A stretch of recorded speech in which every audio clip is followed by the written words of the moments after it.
Le silence avant la tempête est toujours le moment le plus dangereux, quand les prédateurs confondent l'immobilité avec la faiblesse, sans jamais réaliser qu'ils fixent le regard de quelqu'un qui a appris à transformer sa douleur en arme.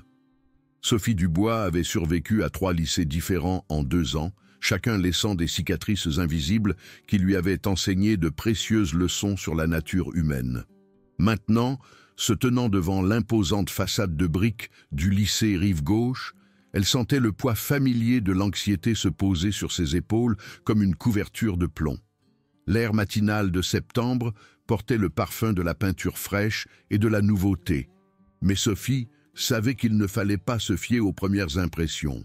Les lycées étaient des écosystèmes, et dans chaque écosystème, il y avait des prédateurs. Ses bottines noires à lacets claquaient contre les marches en béton, alors qu'elle montait vers l'entrée principale, son blouson de cuir usé offrant une mince barrière entre elle et le monde. Les élèves se massaient autour de l'entrée comme des animaux territoriaux, leur conversation créant un mur de bruit qui semblait conçu pour exclure les étrangers. Les yeux sombres de Sophie balayaient leur visage, cataloguant les expressions, identifiant les menaces potentielles avec l'efficacité d'une personne qui avait appris la survie à la dure.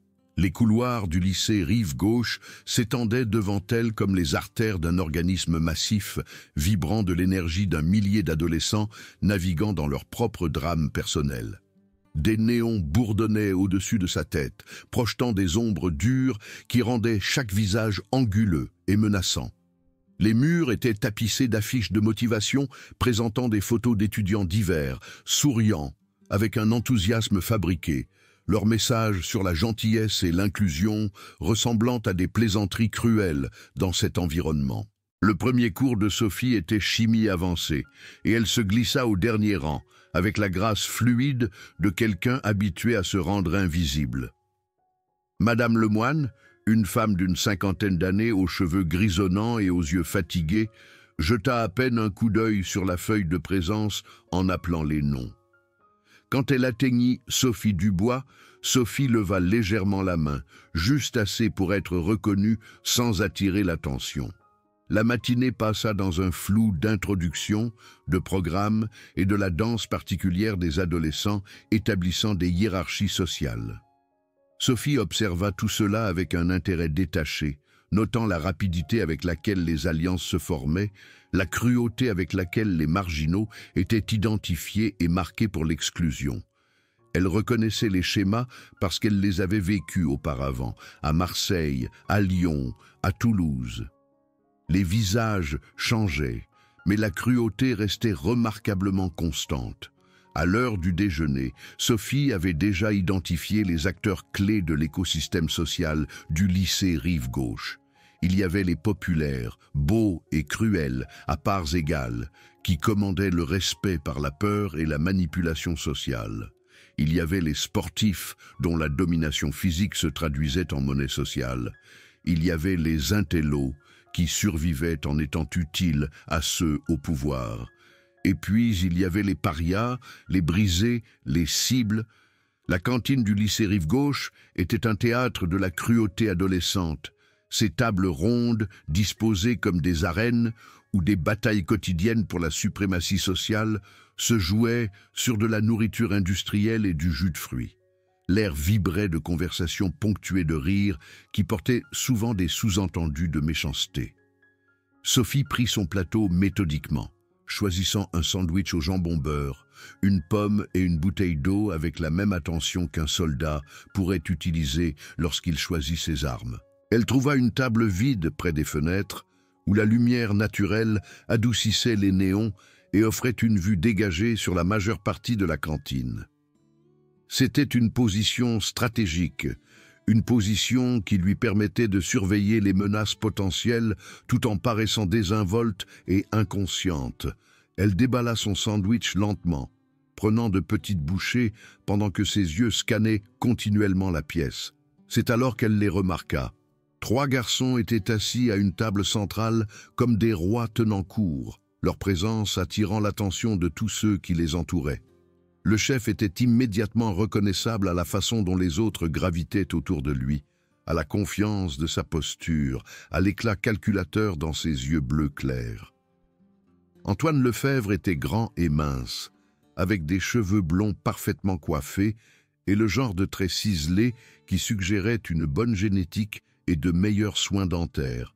Son sourire était un charme de qualité militaire, mais Sophie pouvait voir la cruauté se cacher sous sa surface polie. À sa droite était assis Kevin Tran, plus petit et plus trapu, avec des cheveux noirs et l'expression impatiente d'un lieutenant désespéré de prouver sa loyauté. Il riait trop fort aux blagues d'Antoine, et ses yeux recherchaient constamment son approbation, le comportement classique de quelqu'un qui s'était frayé un chemin jusqu'au cercle restreint et vivait dans la crainte constante d'en être expulsé. Le troisième membre de leur trinité impie était Thomas Dupont, roux et couvert de taches de rousseur, avec l'énergie nerveuse de quelqu'un qui est perpétuellement au bord de la violence. Ses doigts tambourinaient constamment contre la table, et ses yeux se sont déplacés dans la pièce comme un prédateur à la recherche d'une proie blessée. Là où Antoine était une cruauté calculée et Kevin une cruauté désespérée, Thomas était une pure malice chaotique. Sophie les observa avec un intérêt professionnel, notant comment les autres élèves réagissaient à leur présence.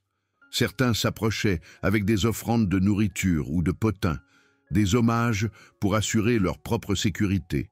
D'autres évitaient soigneusement tout contact visuel, comprenant instinctivement que l'attention de ces trois-là se terminait rarement bien. Quelques âmes courageuses étaient assises à des tables voisines, assez près pour se prélasser dans la popularité réfléchie, mais assez loin pour maintenir un déni plausible lorsque la cruauté inévitable commençait. Elle était tellement concentrée sur ses observations qu'elle a presque manqué le moment où l'attention d'Antoine s'est tournée vers elle. Ses yeux se sont verrouillés sur les siens à travers la cantine, et Sophie a ressenti la reconnaissance glaciale familière que chaque animal proie ressent lorsqu'il est remarqué par un prédateur. Le sourire d'Antoine s'est élargi, non pas avec chaleur, mais avec l'anticipation de quelqu'un qui vient de repérer sa prochaine source de divertissement. Il se pencha vers ses compagnons, chuchotant quelque chose qui fit glousser nerveusement Kevin et fit cesser complètement les doigts tambourinants de Thomas. Sophie se force à détourner le regard, à continuer à manger son sandwich comme si de rien n'était, mais elle pouvait sentir leur attention comme la chaleur d'un feu. Tous les instincts de survie qu'elle avait développés au fil des années en tant que nouvelle fille, l'étrangère, la cible, commencèrent à hurler des avertissements. Elle calcula les distances jusqu'aux sorties, identifia les armes potentielles à portée de main et commença la préparation mentale dont elle avait espéré ne plus jamais avoir besoin. L'attaque est arrivée plus tôt qu'elle ne l'avait prévu. Antoine s'approcha, avec la confiance désinvolte de quelqu'un qui n'avait jamais subi de véritables conséquences pour ses actes. Ses deux compagnons le flanquaient comme une garde d'honneur, leurs baskets grinçant contre le linoléum poli alors qu'ils traversaient la cantine. Les conversations moururent dans leur sillage, remplacées par le silence électrique qui précède la violence. « Eh bien, dit Antoine, sa voix portant clairement dans le silence soudain. « On dirait qu'on a de la viande fraîche. » Il se glissa sur la chaise en face de Sophie sans invitation, ses mouvements fluides et prédateurs. Kevin et Thomas prirent position de part et d'autre de sa table, créant un triangle qui la piégeait efficacement tout en maintenant l'illusion d'une conversation désinvolte. « Je suis Antoine, » continua-t-il, tendant une main avec une politesse feinte. « Bienvenue au lycée Rive-Gauche. J'aime accueillir personnellement tous nos nouveaux élèves. M'assurer qu'ils comprennent comment les choses fonctionnent ici. » Sophie regarda la main tendue, mais ne la prit pas. Elle avait appris il y a longtemps qu'accepter de tels gestes était souvent la première étape pour devenir la victime de quelqu'un. Au lieu de cela, elle continua à manger son sandwich, mâchant lentement et délibérément tout en maintenant le contact visuel. Le rejet prit clairement Antoine au dépourvu. Son sourire vacilla juste un instant, révélant un éclair d'irritation authentique avant que le masque de charme ne se remette en place. Kevin et Thomas échangèrent des regards, incertains de la façon d'interpréter cet écart par rapport à leur scénario habituel. Pas très bavarde, hein? Dit Antoine, se penchant en arrière sur sa chaise avec une nonchalance étudiée. C'est pas grave, j'aime les types forts et silencieux, très mystérieux. Son ton resta conversationnel, mais Sophie pouvait entendre la menace sous-jacente. Elle avait rencontré des dizaines d'Antoine au fil des ans, des garçons qui utilisaient le charme comme une arme et la pression sociale comme un outil de contrôle. Ils suivaient des schémas prévisibles, intensifiant leur agression lorsque leurs tentatives initiales de domination échouaient. « Tu sais, » continua Antoine, « il y a certaines traditions ici à Rive-Gauche, des façons dont nous aidons les nouveaux élèves à s'intégrer dans notre communauté. Considérez ça comme un comité d'accueil. » Kevin ricana à cela, gagnant un signe d'approbation de son chef. Les doigts de Thomas avaient repris leur tambourinement, plus rapidement maintenant, plus agité. Sophie termina son sandwich et essuya soigneusement ses mains sur sa serviette, ses mouvements précis et sans hâte. Quand elle parla, sa voix était calme mais claire, coupant la tension de la cantine comme une lame. « Je ne suis pas intéressé par vos traditions. » Les mots restèrent suspendus dans l'air entre eux, lourds de conséquences. Autour de la cantine, d'autres élèves se penchèrent légèrement en avant, sentant que quelque chose d'important se passait. Certains sortirent leur téléphone, prêts à documenter ce qui allait suivre pour l'immortalité des médias sociaux. Le masque de charme d'Antoine glissa finalement complètement, révélant le froid calcul en dessous. Ses yeux pâles se durcirent, et quand il sourit maintenant, c'était avec l'anticipation de quelqu'un qui était sur le point d'infliger de la douleur. « Tu vois, c'est là où tu te trompes, ma belle, » dit-il, la familiarité dégoulinant de condescendance. « Tout le monde est intéressé par nos traditions, tôt ou tard. » Il tendit la main à travers la table soudainement, ses doigts s'emmêlant dans les longs cheveux noirs de Sophie avec une cruauté étudiée. Le mouvement fut rapide et brutal, conçu pour la prendre au dépourvu et établir sa domination physique devant leur public. Mais Sophie Dubois n'était pas comme les autres filles qu'Antoine avait terrorisées. Au moment où sa main toucha ses cheveux, quelque chose de fondamental changea dans l'atmosphère autour de leur table. Le changement était subtil mais indubitable, comme la chute de pression qui précède une tempête ou le calme soudain qui précède un tremblement de terre. Les yeux sombres de Sophie ne s'écarquillèrent pas de peur ou ne se remplirent pas de larmes comme Antoine s'y attendait. Au lieu de cela, ils devinrent complètement calmes, parfaitement immobiles, comme la surface d'un lac profond qui dissimule des courants dangereux en dessous. Son langage corporel changea presque imperceptiblement, ses muscles se contractant avec une tension contrôlée. « Lâche-moi » dit-elle doucement, sa voix portant un sous-entendu qui fit reculer Kevin instinctivement. Antoine rit, le son dur et laid dans le silence de la cantine. Il resserra sa prise sur ses cheveux, tirant assez fort pour forcer sa tête en arrière à un angle inconfortable. « Ou quoi ?» railla-t-il. « Tu vas le dire au proviseur? Tu vas appeler ta maman? Regarde la vérité en face, ma belle. Tu es dans mon monde maintenant, et dans mon monde... » Il ne termina jamais la phrase. La main droite de Sophie bougea avec la vitesse de l'éclair, ses doigts s'enroulant autour du poignet d'Antoine avec une précision chirurgicale.